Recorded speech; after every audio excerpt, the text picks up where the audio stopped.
अस्सलाम वालेकुम। CBSE pattern से मुतालिक 2024 का जो एग्ज़ाम हुआ था उर्दू का, जिसमें ये कोर्स बी का सवाल है 2024 का और किताब जान पहचान है। क्वेश्चन पेपर 2024 का है। आइए क्वेश्चन पेपर को देखते हैं और उसके हल को तलाश करते हैं, किस तरह का क्वेश्चन था, उसके आंसर कैसे थे और कैसे क्वेश्चन के आंसर्स को हल करना है। सेट फॉर यहाँ देखिए लिखा हुआ है। उसके बाद सीरीज का नाम है CDPA। रोल नंबर यहाँ लिखा हुआ है। क्या लिखा है, हिदायत में क्या लिखा हुआ है कि आप जांच लीजिए कि इस सवालनामे में छपे सफ़हात की तादाद 7 है। यानी आपको क्वेश्चन पेपर मिलने के बाद ये देखना है कि सफ़हात यानी पेजेस कितने हैं। अगर 7 है तो इसका मतलब है कि सही है। आप देख लीजिए कि सवालनामे में छपे सवालात की तादाद 12 है। तो पेजेस कितने होनी चाहिए, 7, और सवालात कितनी होनी चाहिए, 12। सवालनामे के दाहिनी तरफ छपा QP को कोड नंबर तालिब इल्म को अपनी जवाबी का कॉपी के टाइटल सफ़हा पर लिखना लाजमी है। यानी ये वाला जो ये लिखना लाजमी है। 5B ये जो लिखा हुआ है ये लिखना ज़रूरी है। इसी को कहते हैं QP कोड, यानी क्वेश्चन पेपर कोड। उसके बाद लिखा हुआ है किसी भी सवाल का जवाब लिखने से पहले सवाल का सीरियल नंबर जवाबी कॉपी पर ज़रूर लिखें। ठीक है, तो सीरियल नंबर यानी जैसा सवाल है वैसा जवाब आपको लिखना होगा।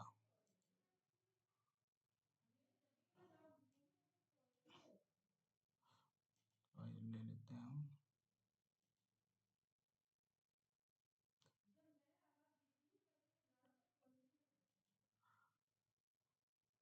ठीक है, तो किसी भी सवाल का जवाब लिखने से पहले सीरियल नंबर जवाबी कॉपी पर ज़रूर लिखें।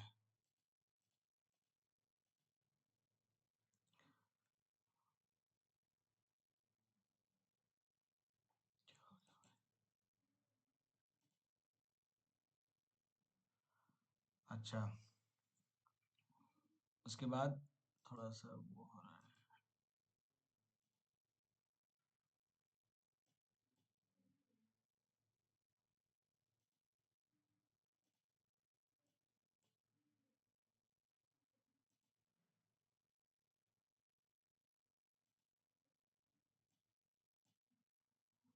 हाँ, सवाल अगला सवाल देखते हैं।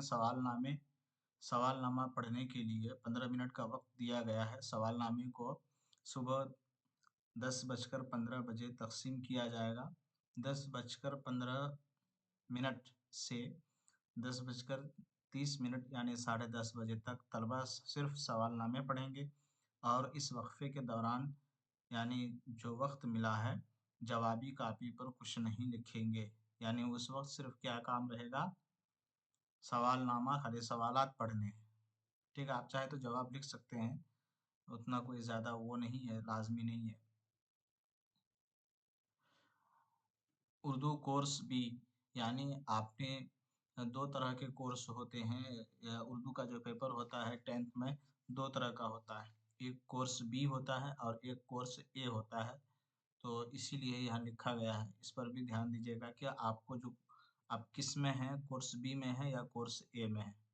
टोटल नंबर कितना है, कुल नंबर 80 है और 3 घंटे का ये टाइम है। PTO का मतलब पता होना चाहिए, प्लीज टर्न ओवर।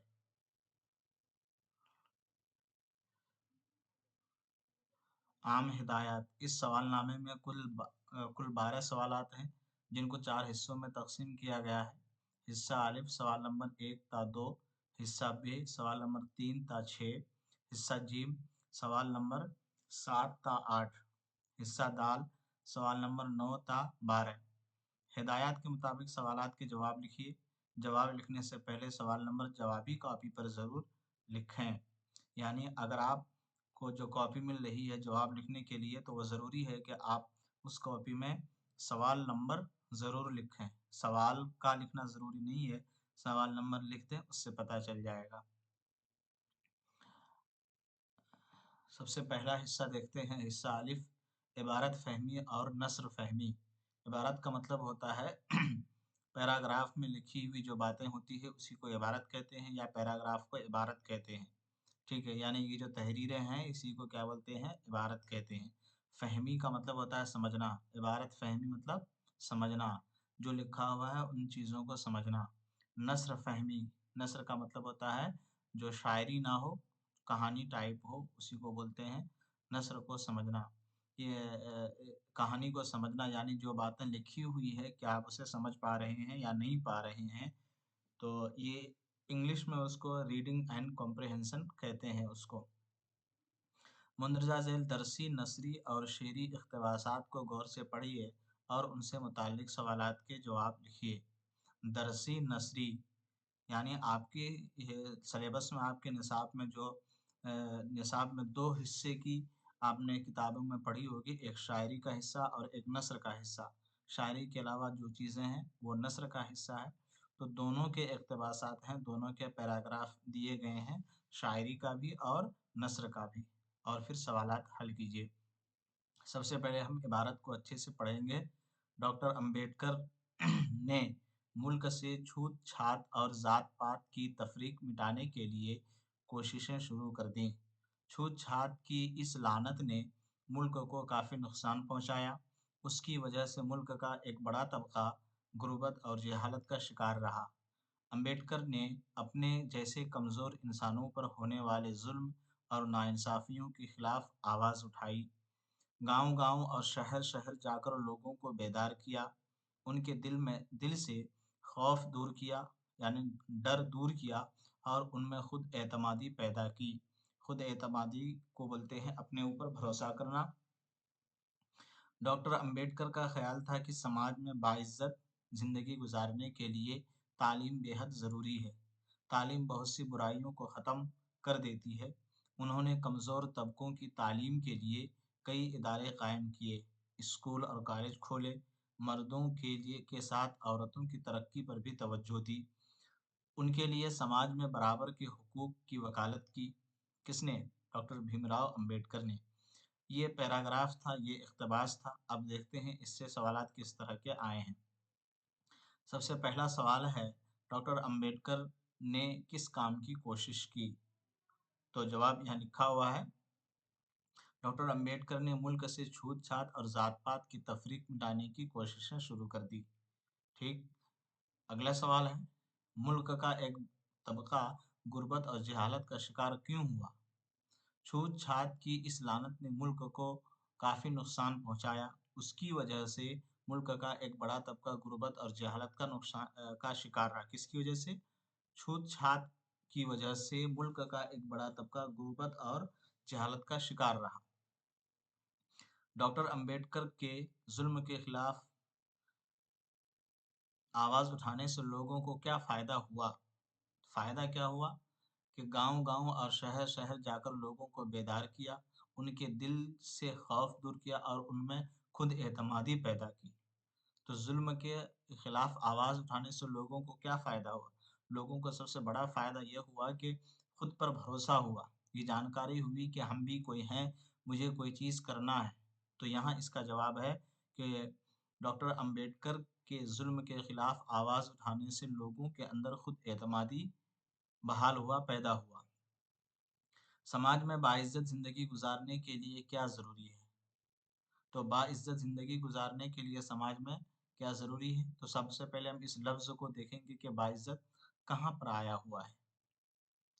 तो यहाँ देखिए, समाज में बाइज़्ज़त ज़िंदगी गुज़ारने के लिए तालीम बेहद ज़रूरी है। तो समाज में बाइज़्ज़त ज़िंदगी गुज़ारने के लिए क्या ज़रूरी है? तालीम बेहद ज़रूरी है। औरतों की तरक्की के लिए डॉक्टर अंबेडकर ने क्या किया? औरतों की तरक्की के लिए डॉक्टर अंबेडकर ने क्या किया?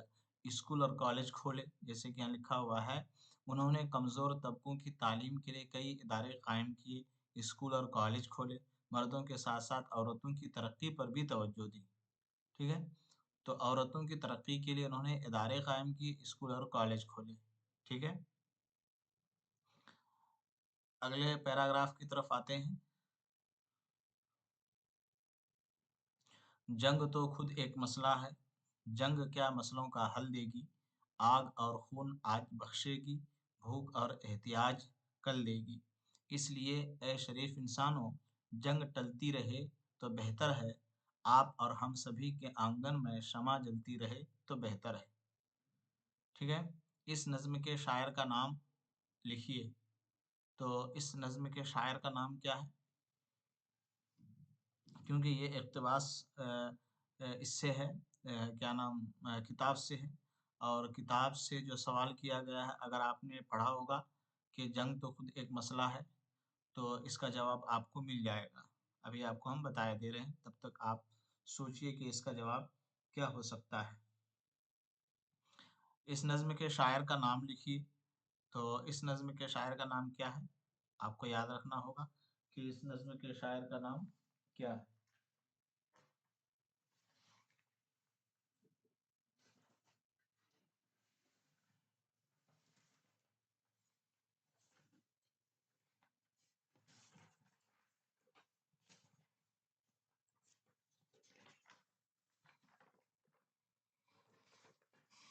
इस नज़्म के शायर का नाम साहिर लुधियानवी है।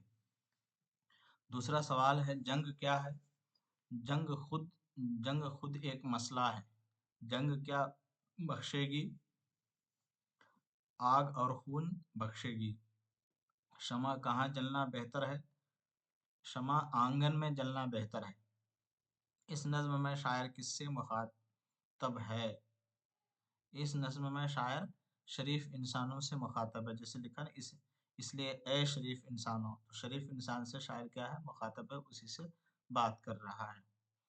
तो इसमें कोई ऐसी बात नहीं है, एक बार अगर गौर से इक़्तिबास को पढ़िएगा तो सारे के सारे सवालात अच्छे से हल हो जाएंगे।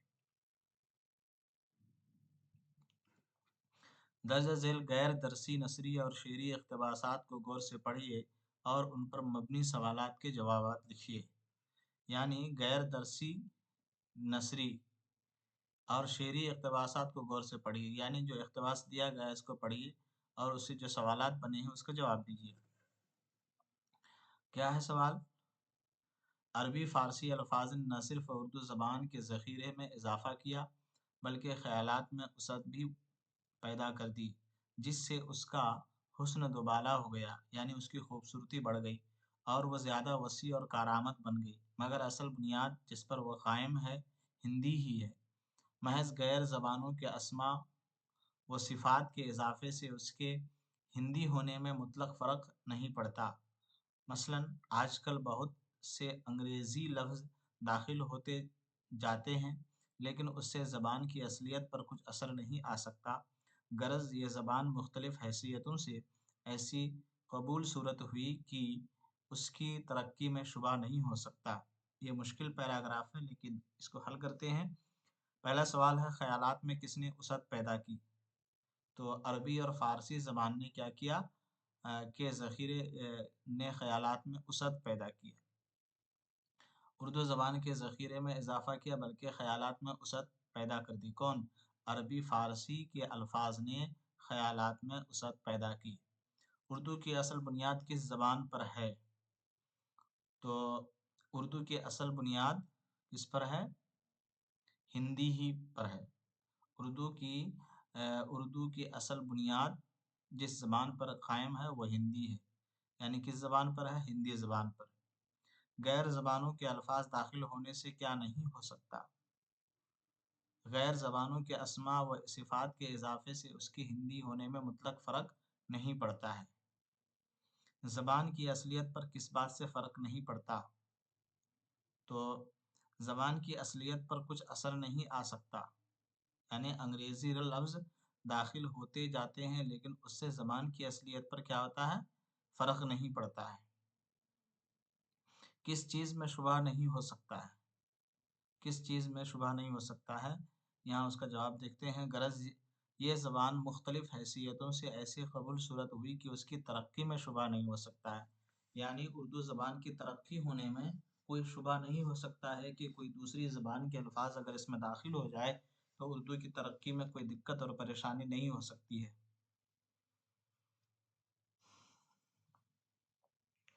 अगला सवाल देखते हैं। آدمی کے حال پر آتی ہے مفلسی، کس کس طرح اس کو ستاتی ہے مفلسی، پیاسا تمام روز بٹھاتی ہے مفلسی، بھوکا تمام رات سلاتی ہے مفلسی۔ یہ دکھ وہ جانے جس پہ آتی ہے مفلسی، مفلس کا درد دل کوئی جانتا نہیں، مفلس کی بات کو کوئی مانتا نہیں۔ ذات اور حسب نسب کوئی جانتا نہیں، صورت بھی اس کی پھر کوئی پہچانتا نہیں، یہاں تک نظر سے اس کو گراتی ہے مفلسی۔ یعنی شاعر نے اس نظم میں ایسے انسان کے بارے میں بیان کیا ہے جس کے پاس ایک وقت کھانے کا رہتا ہے لیکن دوسرے کے وقت کے بارے میں سوچتا ہے، یعنی حد درجہ جو غربت کی زندگی گزارتا ہے، غریبی کی زندگی گزارتا ہے، اس کے بارے میں شاعر نے آواز اٹھائی ہے، اس کے حال کے بارے میں بیان کیا ہے۔ مفلسی کے معنی غربت ہے۔ یہ لفظ اقتباس میں کتنی بار مرتبہ آیا ہے؟ تو کتنی بار آیا ہے؟ 1 2 3 4 5 6 بار آیا ہے۔ 6 بار مفلسی آیا ہے، کیونکہ مفلس اور مفلس یہ دونوں الگ لفظ ہے اور مفلسی الگ لفظ ہے۔ تو 6 بار کیا آیا ہے؟ مفلسی۔ تو اقتباس میں مفلسی 6 بار آیا ہے، 6 مرتبہ آیا ہے۔ مفلسی کس پر آتی ہے؟ آدمی کے حال پر مفلسی آتی ہے۔ مفلسی تمام رات کیسے سلاتی ہے؟ مفلسی تمام رات بھوکا سلاتی ہے۔ مفلس کا دکھ کون سمجھتا ہے؟ مفلس کا دکھ کون سمجھتا ہے؟ یہ دکھ وہ جانے جس پہ آتی ہے مفلسی، یعنی جس پر مفلسی آتی ہے وہی اس کا دکھ سمجھ سکتا ہے۔ مفلس کے ساتھ لوگ کیا کیا کرتے ہیں؟ کیا کیا کرتے ہیں؟ مفلس کا درد دل کوئی جانتا نہیں، مفلس کی بات کوئی مانتا نہیں، تو مفلس کی بات کوئی نہیں مانتا ہے۔ ذات اور حسب نسب کوئی جانتا نہیں، صورت بھی اس کی کوئی پھر پہچانتا نہیں، یہاں تک نظر سے اس کو گراتی ہے مفلسی۔ یعنی مفلس جو انسان رہتا ہے، جس کے اندر جس کی غربت کی حالت ہوتی ہے، اس کی کوئی بات نہیں مانتا ہے، اس کو پہچانتا نہیں ہے اور اس کو اپنے نظروں سے گرا بھی دیتا ہے۔ یہ لوگ ایسا کرتے ہیں جو غریب حد سے زیادہ ہوتا ہے۔ حصہ بے میں دیکھتے ہیں تحریری مہارت۔ تحریری مہارت کا کیا مطلب؟ کہ رائٹنگ اسکل جس کو بولتے ہیں اسی کو تحریری مہارت بولتے ہیں۔ مندرجہ ذیل میں سے کسی ایک عنوان پر کم 250 الفاظ پر مشتمل مضمون لکھیے۔ کسی ایک پر لکھنے کے لیے کہا گیا ہے۔ نمبر 1 پسندیدہ استاد، قومی تہوار، یوم آزادی، اور پھر آگے کیا ہے؟ بڑے بھائی کی شادی میں شرکت کے لیے 2 دن کی چھٹی درخواست اپنے اسکول کے پرنسپل کے نام لکھیے، یا والد کو خط لکھ کر کتابیں خریدنے کے لیے رقم منگوائیے۔ تو یہ 3 اور 4 سوالات، 3 اور 4 نمبر کے جو جوابات ہیں، ہم آخری میں مضمون لکھ کر کے اس میں ٹائپنگ کر کے ہم نے آخری میں رکھا ہے۔ جب یہ سوالات ختم ہو جائیں گے تو آخری میں بتا دوں گا۔ آگے دیکھتے ہیں۔ سید احتشام کے بارے میں 100 الفاظ نوٹ کیجیے۔ رضیہ سلطان سبق کا خلاصہ لکھیے۔ علامہ اقبال کی شاعری پر 100 الفاظ روشنی ڈالیے۔ نظم نیکی اور بدی میں کیا پیغام دیا ہے؟ یہ سارے سوالات کے جوابات آخری میں آئے گا، میں بتا دوں گا۔ حصہ جیم عملی قواعد۔ درج ذیل سوالات کے متبادل جوابات میں سے جواب تلاش کر کے لکھیے۔ متبادل یعنی ABCD میں سے کون سا جواب صحیح ہے، آپ اس کو لکھیے۔ فعل کہلاتا ہے وہ لفظ جس سے کسی کا اعلان کا ہونا ظاہر ہو، وہ لفظ جس سے کسی کام کا کرنا یا ہونا ظاہر ہو، وہ لفظ جس سے مستقبل کا اشارہ ملے، وہ لفظ جس سے فاعل کا علم ہو۔ تو آپشن بی اس کا صحیح جواب ہے۔ وہ لفظ جس سے کسی کام کا کرنا یا ہونا ظاہر ہو اسے کیا بولتے ہیں؟ فعل بولتے ہیں۔ اگلا دیکھتے ہیں۔ وہ فعل جس سے موجودہ زمانے میں کام کا ہونا ظاہر ہو کیا کہلاتا ہے؟ فعل ماضی، فعل حال، فعل مستقبل اور فعل ناقص۔ تو کون سا اس کا جواب صحیح ہوگا؟ آپشن بی اس کا صحیح جواب ہے۔ کہ موجودہ یعنی موجودہ زمانے میں کام کا کرنا ظاہر ہو، تو یہ غلط ہوگا، بلکہ یہ والا صحیح ہوگا، آپشن سی، فعل حال۔ وہ فعل جس سے موجودہ زمانے میں کام کا ہونا ظاہر ہو، فعل حال۔ جس سے گزرے ہوئے زمانے میں کام کا ہونا ظاہر ہو، اس کو ہم فعل ماضی بولیں گے۔ آنے والے زمانے میں کام کا ہونا معلوم ہو، اس کو فعل مستقبل بولتے ہیں۔ ٹھیک ہے، فعل ناقص جس سے زمانے کا علم نہ ہو، نامکمل فعل۔ لفظ رحم دل کا متضاد کیا ہوگا، یعنی الٹا کیا ہوگا، اپوزٹ؟ سنگ دل، بے دل، تنگ دل، شوخ دل۔ تو آپشن اے اس کا صحیح جواب ہے، سنگ دل۔ اگلا سوال دیکھتے ہیں۔ لفظ خطرات کا واحد ہوتا ہے قطرہ، خطرہ، کمرہ، گہرا۔ تو آپشن سی اس کا صحیح جواب ہے، قطرہ کی جمع قطرات، کمرہ کی جمع کمرے۔ درج ذیل میں سے مذکر الگ کیجیے، معلمہ، طالبہ، خالہ، شاعر۔ تو خالہ بھی مؤنث ہے، معلمہ بھی مؤنث ہے، اور طالبہ بھی مؤنث ہے۔ آپشن ڈی اس کا صحیح جواب ہے، یہ مذکر ہے۔ درج ذیل میں سے کس لفظ میں سابقے کا استعمال ہوا ہے؟ سابقہ کسے کہتے ہیں؟ کسی اصل لفظ سے پہلے جو حرف یا اسم کے اسم جو لگتا ہے اس کو سابقہ بولتے ہیں، اور اصل لفظ کے بعد جو لفظ لگتا ہے اس کو ہم لاحقہ بولتے ہیں۔ یعنی کوئی ایک اصل لفظ ہے یہاں، تو اگر پہلے لگے گا، یہاں اگر لگے گا تو وہ سابقہ ہوگا، اور اگر ادھر لگے گا لفظ کے، اصل لفظ کے، تو اس کو ہم لاحقہ بولتے ہیں۔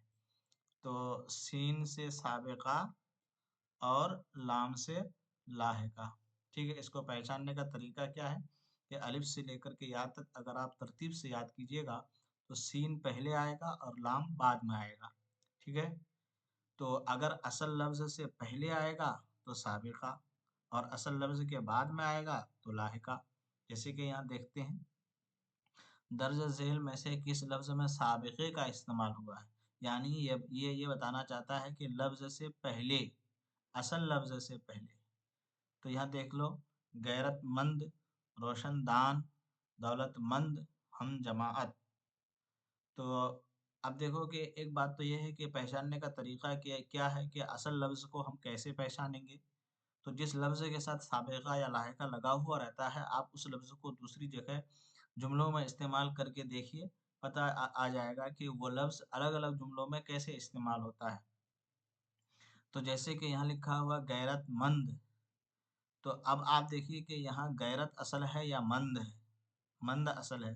اگر ہم اصل پہچان لیں گے تو سابقہ اور لاحقہ کی پہچان ہو جائے گا۔ تو اگر دیکھیں یہاں مند کو ہم غیرت مند میں، غیرت مند، دولت مند، تو اب دیکھیے کہ کون لفظ دونوں میں ہٹ رہا ہے۔ آپشن اے اور آپشن ڈی میں دیکھیے غیرت یہاں ہے اور یہاں دولت ہے، مند دونوں جگہ ہے۔ تو اس کا مطلب کہ اصل لفظ غیرت ہے اور اصل لفظ دولت ہے، اس کے آخر میں لگ رہا ہے۔ ٹھیک ہے، جیسے دانش مند، تو اصل لفظ کے بعد ہی میں سابقہ یا لاحقہ لگتا ہے، پہلے یا بعد میں۔ تو سمجھ میں آ گیا، اصل لفظ اس میں غیرت ہے، اور اس میں بھی اصل لفظ کیا ہے، دولت ہے۔ تو اس سے پتہ کیا چلا کہ یہ لاحقہ ہے یا سابقہ ہے؟ ظاہر سی بات ہے، اصل لفظ کے بعد میں لگا تو بعد میں لگا تو لاحقہ۔ تو غیرت مند لاحقہ ہے، دولت مند کیا ہے، لاحقہ ہے۔ روشن دان، ٹھیک ہے، جیسے کہ آپ اب اس لفظ سے ریلیٹڈ ہم بنائیں گے کہ اور لفظ لے کے آئیں گے، روشن دان، اگل دان، اسی طرح گلدان۔ ٹھیک ہے، تو یہ سب کیا ہو گیا، یہ سب آخر میں لگ رہا ہے، اصل لفظ کے آخر میں۔ تو دان اس میں کیا ہے، اس میں دان کیا ہے، لاحقہ ہے۔ تو تینوں لاحقہ ہے، تو اس میں کیا، کس چیز کی پہچان کے لیے بول رہا ہے یہ، سابقہ، یعنی اصل لفظ سے پہلے۔ ہم جماعت، تو اس میں جماعت کیا ہے، اصل لفظ ہے، کیسے پتا چلا ہم کو؟ اب ہم جماعت کو اس میں اس لفظ کو استعمال کریں گے، ہم جماعت، ہم عمر، ہم خیال، ہم نشی۔ تو کون سا لفظ بدل رہا ہے؟ ہم کے بعد جو لفظ ہے وہ بار بار بدل رہا ہے، تو بدلنے والے لفظ کو ہم اصل لفظ مان لیں گے، اور اس سے پہلے لگا ہے ہم، تو یہ سابقہ ہو جائے گا۔ तो ऑप्शन सी इसका सही जवाब है। उम्मीद है आज आप इस सवाल का जवाब अच्छे से समझ गए होंगे। अगला सवाल देखते हैं। अगला सवाल है कि मुंदरजा झैल अल्फाज में से अल्फाज में जमा की निशानदेही कीजिए। शजर, कुर्सी, तदाबीर, मेज़। तो ऑप्शन बी इसका सही जवाब है। शजर की जमा अशजार। जिन अल्फाज के माना एक हों उन्हें कहते हैं, एक अल्फाज कई हों माना एक हों तो उसको मुतरादिफ अल्फाज बोलते हैं। ऑप्शन ए इसका सही जवाब है। जैसे कि कमर का मतलब क्या होता है? चाँद। इसी तरह महताब का मतलब भी क्या होता है? चाँद। तो ये आपस में मुतरादिफ अल्फाज हुए। दर्ज झेल मुहावरों को जुमलों में इस्तेमाल कीजिए। 9 2 11 होना। आप आए उसके बाद 9 2 11 हो गए। भेष भेष बदलना। फलां आदमी भेष बदल कर आया था। फूले न समाना। जब मैंने अपना रिजल्ट दिखा तो फूले न समाया। टका सा जवाब देना। टका सा जवाब देना यानी उम्मीद छोटा सा जवाब देना, साफ इनकार कर देना। ठीक है, मैंने आपसे पूछा तो आप टका सा जवाब दिए यानी ना के बराबर जवाब दिए, इनकार कर दिए। दर्ज झेल सवालात के जवाब लिखिए। ज़मीन की उम्र का अंदाज़ा कैसे लगाया जा सकता है? ये चैप्टर से सवाल है। ठीक है, तो इसका हल आप खुद से कर लेंगे। लिफाफा देखकर पोस्ट मास्टर का रद्द अमल था। इंटरनेट का सबसे बड़ा फ़ायदा क्या है? चैप्टर से ये सवाल है, तो बेहतर है कि ये किताबी से इसका हल हो। दर्ज है सवालों के मुख्तसर जवाब लिखिए। रज़िया सुल्तान ने मीर आखूर का ओहदा किसको दिया? सबक बेतकल्लुफ़ी के मुसन्निफ़ का नाम लिखिए। मुंदरजा झेल सवालात के मुख्तसर जवाब लिखिए। चिड़ियाँ खुदा की तस्बीह कैसे करती हैं? ये जवाबात आप चैप्टर से खुद लिख सकते हैं, यहाँ बताने की ज़रूरत नहीं है। काबे जाने से गालिब को शर्म क्यों आती है? हाँ, इसका जवाब इसलिए भी ज़रूरी है कि शेर में वाज़ेह तौर पर नहीं लिखा है। गालिब अपने आप को गुनहगार समझता था, ना उस पर शर्मसार होकर के तब ये कहता है कि काबे किस मुँह से जाओगे गालिब, शर्म मगर नहीं आती। इस तरह का कोई शेर है। तो गुनहगारी की वजह से जो है उसको काबा जाने से वो शर्मसार होता है। मुंदरजा झेल सवालात के मुख्तसर जवाब लिखिए। दरअसल शेर किस शायर का है? कुछ ऐसी ही बात जो चुप हूँ वरना क्या बात कर नहीं आती? गालिब का शेर है। साहिर लुधियानवी का असल नाम क्या है? अब्दुल हई। जो तू बड़ा है तो मुझसा हुनर दिखा मुझको, ये छालियाँ ही जरा तोड़ कर दिखा मुझको। मुंदरजा बाला शेर गिलहरी ने पहाड़ से क्या करने को कहा? पहाड़ से क्या करने को बोला? छालियाँ तोड़ने के लिए, यानी सुपारी तोड़ने के लिए, डली। देखिए, वो जो सवालात मैंने बताया था, जो मज़मून टाइप का है कि आप मेरा पसंदीदा में से मज़मून लिखिए 250 अल्फाज में, तो वो ये है मज़मून जो मैंने ऐड किया है। मज़मून पढ़ते हैं, आप इसको गौर से सुनिए। मेरा पसंदीदा उस्ताद। मेरा पसंदीदा उस्ताद मेरे स्कूल के उर्दू के उस्ताद हैं, जिनका नाम जनाब फ़लाँ फ़लाँ है। वो न सिर्फ़ एक माहिर उस्ताद हैं, बल्कि एक अच्छे इंसान भी हैं। उनकी तालीम का अंदाज़ बहुत ख़ास है। उनकी शख्सियत में एक ख़ास कशिश है, जो हर तालिब इल्म को मुतासिर करती है। जनाब हमेशा हमें उर्दू के अदब की अहमियत और ख़ूबसूरती के बारे में बताते हैं। उनका मानना है कि अदब सिर्फ़ किताबों तक महदूद नहीं होता, बल्कि वह ज़िंदगी के मुख्तलिफ़ पहलुओं को समझने का एक ज़रिया भी है। वो हमें न सिर्फ़ उर्दू की क्लासिकी शायरी और नस्र से रोशनास कराते हैं, बल्कि बल्कि रोज़मर्रा की ज़िंदगी में अदब को कैसे इस्तेमाल किया जा सकता है, इस बारे में भी हमें आगाह करते हैं। उनके तदरीसी तरीक़े बहुत दिलचस्प हैं। वो क्लासरूम में हमेशा एक दोस्ताना माहौल पैदा करते हैं, जिनसे हम सबको आज़ादी होती है, हम अपने ख़यालात और सवालात का इज़हार कर सकें। जनाब यानी उस्ताज़ की सबसे बड़ी ख़ुसूसियत ये है कि वो हमेशा हर तालिब-इल्म के साथ तवज्जो देते हैं और उनकी कमज़ोरियों को समझकर उन्हें बेहतर बनाने की कोशिश करते हैं। उनकी क्लास से हम बोझल नहीं होते, वो हमेशा मुख्तलिफ़ तरीक़ों से सबक पढ़ाते हैं। कभी कहानियाँ सुनाते हैं, कभी कोई दिलचस्प मिसाल देते हैं और कभी सबक के दौरान खेल या ग्रुप बनाकर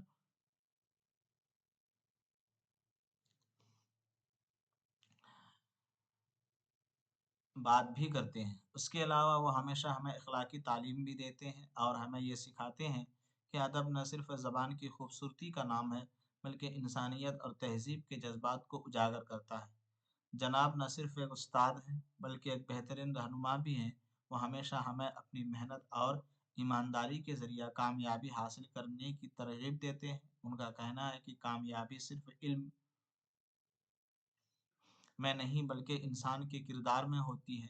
इसलिए हम सब उनके नक्शे कदम पर चलने की कोशिश करते हैं। अगरचे जनाब हमारे स्कूल के दूसरे असातिज़ा की तरह सख्त नहीं हैं, लेकिन जब भी हमें किसी गलती की निशानदेही करते हैं, तो वह हमें बहुत मोहब्बत और समझदारी के साथ सिखाते हैं। उनकी बातों से हमें न सिर्फ़ इल्म मिलता है, बल्कि ज़िंदगी के अहम उसूल भी सीखने को मिलते हैं। मेरे लिए जनाब सिर्फ़ एक उस्ताद नहीं बल्कि एक मुशीर और रहनुमा है। उनकी मोहब्बत, मेहनत और तदरीसी अंदाज़ यानी पढ़ाने का तरीका ने मेरी ज़िंदगी को बेहतर बनाया है और मैं हमेशा उनका शुक्रगुज़ार रहूँगा। कौमी त्योहार अगला मज़मून है। कौमी त्योहार किसी भी मुल्क की सक़ाफ़त, तारीख़ और रवायात की अक्कासी करते हैं। मतलब उसके बारे में बताते हैं। ये त्योहार आवाम को एक जगह इकट्ठा करने का ज़रिया बनते हैं और उसके ज़रिए लोग अपने वतन से मोहब्बत का इज़हार करते हैं। हर मुल्क के अपने मख़सूस कौमी त्योहार होते हैं, जो मुख्तलिफ़ तारीख़ों और मौक़े पर मनाए जाते हैं। उन त्योहारों का मकसद न सिर्फ़ खुशी मनाना होता है, बल्कि अपने कौमी इत्तेहाद, यकजहती और हुब्बुल वतनी को फ़रोग़ देना भी होता है। हिंदुस्तान में कौमी त्योहार मनाए जाते हैं, जिनमें सबसे अहम यौम आज़ादी, यौम जमहूरिया है। इन त्योहारों की तारीख़ में अहमियत है। उनका मकसद अवाम को अपने वतन के लिए कुर्बानियाँ याद दिलाना है। कौमी त्योहारों का मकसद कौमी त्योहार सिर्फ़ खुशी मनाने का ज़रिया नहीं होते, बल्कि उनका मकसद अवाम को अपने वतन की तारीख़, सक़ाफ़त कल्चर को बोलते हैं और कुर्बानियों से आगाह करना होता है। इन दिनों को मनाने से लोग अपने मुल्क से मोहब्बत और वफ़ादारी का इज़हार करते हैं और मुल्क में कौमी यकजहती को फ़रोग़ देते हैं। ये त्योहार हमें याद दिलाते हैं कि हम सब हिंदुस्तानी हैं और हमें अपने मुल्क की तरक्की और खुशहाली के लिए अपनी ज़िम्मेदारियों को समझना और अदा करना चाहिए। अगला मज़मून है यौम आज़ादी। यौम आज़ादी हिंदुस्तान का सबसे अहम और तारीख़ी दिन है, जो हर साल 15 अगस्त को मनाया जाता है।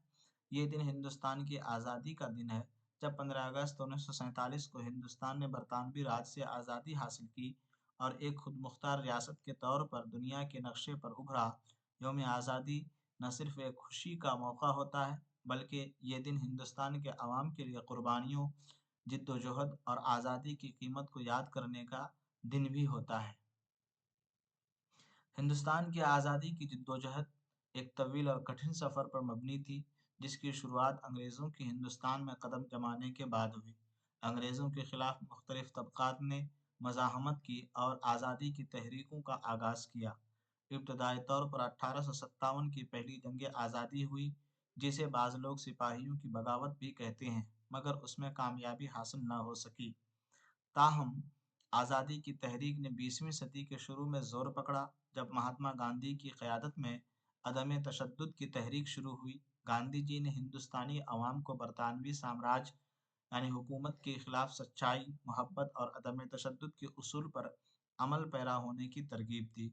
उनके साथ साथ साध्वी नेहरू, पटेल, मौलाना अबुल कलाम आज़ाद, सुभाष चंद्र बोस और दीगर रहनुमाओं की क़यादत में हज़ारों हिंदुस्तानियों ने अपनी आज़ादी के लिए जिद्दोजहद की।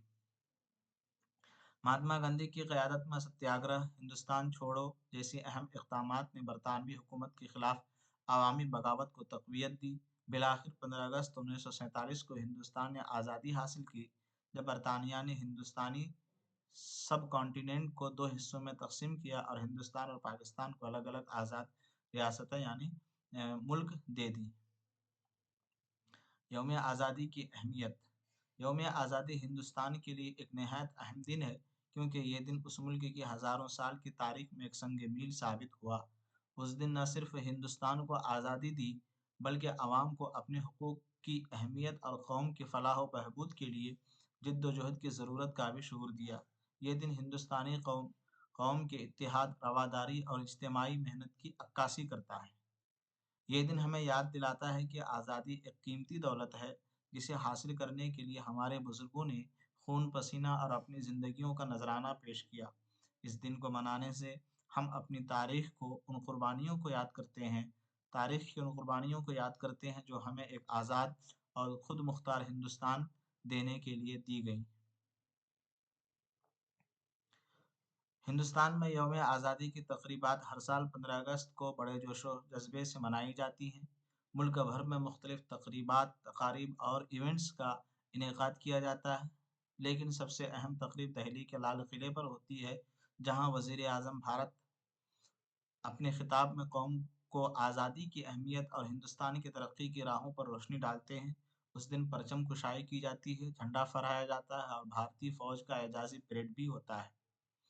اس کے علاوہ اسکولوں، کالجوں، سرکاری دفاتر اور مقامی کمیونٹی مراکز میں بھی پرچم کشائی کی تقریبات، قومی گیتوں کی محافل اور دیگر ثقافتی پروگرامز منعقد کیے جاتے ہیں۔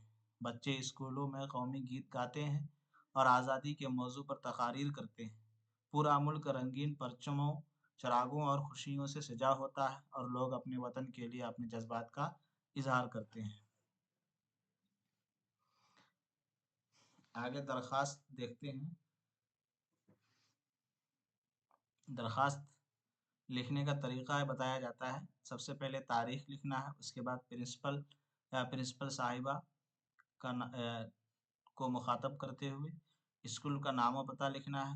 اس کے بعد مخاطب کر کے محترم پرنسپل یا پرنسپل صاحبہ کو میں یعنی آپ کا اپنا نام، اس کے بعد کلاس کا نام سے درخواست کرنا چاہتا ہوں کہ مجھے 2 دن کی چھٹی درکار ہے۔ چھٹی کی وجہ یہاں بیان کرنا ہے، جیسے میری طبیعت خراب ہے یا میرے کسی عزیز کی حالت نازک ہے وغیرہ وغیرہ۔ لہٰذا آپ سے مؤدبانہ درخواست ہے کہ میری چھٹی کی درخواست منظور کی جائے۔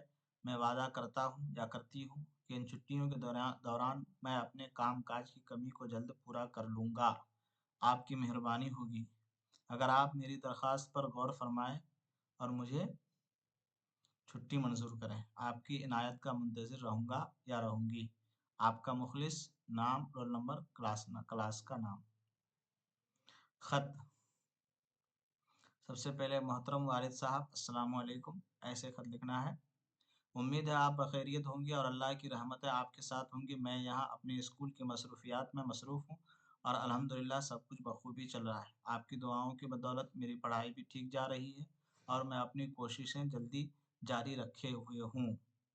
میں نے سوچا کہ آپ کو اپنی حالیہ صورتحال سے آگاہ کروں۔ اسکول میں ہمیں کچھ نئے منصوبے اور سرگرمیاں دی گئی ہیں جس میں حصہ لینے کی مجھے بڑی خوشی ہے۔ اس کے علاوہ مجھے چند چھوٹے مسائل کا سامنا ہے جن کو حل کرنے کی کوشش کر رہا ہوں اور آپ کی رہنمائی کی ضرورت محسوس ہوتی ہے۔ خاص طور پر میں اپنے امتحانات کے حوالے سے کچھ پریشانیوں کا سامنا کر رہا ہوں اور سوچ رہا ہوں کہ آپ سے کچھ مشورہ لے کر ان مسائل کا حل تلاش کروں۔ والد صاحب، کچھ کتابیں خریدنے کے لیے پیسے کی ضرورت ہے۔ منی آرڈر کے ذریعہ غلط ہو گیا ہے بھیج دیں تاکہ وقت پر کتابیں حاصل کر سکوں۔ والد صاحب، میری ہمیشہ یہی کوشش ہوتی ہے کہ آپ کی توقعات پر پورا اتر سکوں، امید پر، اور آپ کو فخر محسوس کروا سکوں۔ آپ کی دعاؤں اور محبت سے ہی مجھے ہمت اور حوصلہ ملتا ہے۔ اللہ تعالیٰ سے دعا گو ہوں کہ وہ مجھے اپنی تعلیم میں کامیاب کرے، آپ کی دعاؤں کا حق ادا کر سکوں۔ براہ کرم اپنی صحت کا خیال رکھیں۔ آپ کا فرمانبردار بیٹا یا بیٹی۔ پھر اس کے بعد اپنا نام۔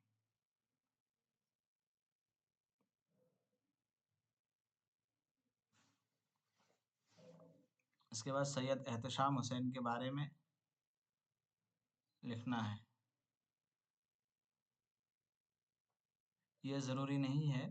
سید احتشام حسین کے بارے میں جو مضمون ہے آپ کتاب میں لکھا ہوا ہے، آپ وہیں سے نوٹ کر لیجئے گا، اتنا کافی ہے۔ تو آج کے لیے اتنا کافی ہے۔ آپ کمنٹس باکس میں بتائیے گا کہ کیسا لگا۔ اگر صحیح ہے تو آگے بھی کوشش کی جائے گی اور سارے گرامر جو جان پہچان سے جتنی گرامر کی باتیں ہیں، قواعد کی باتیں ہیں، سب کو ایک ویڈیو میں لانے کی کوشش کروں گا۔ لیکن ضروری ہے کہ اس سے پہلے آپ فیڈ بیک بتائیں کہ یہ ویڈیو آپ کے لیے کیسا رہا۔ तब तक के लिए खुदा हाफ़िज़।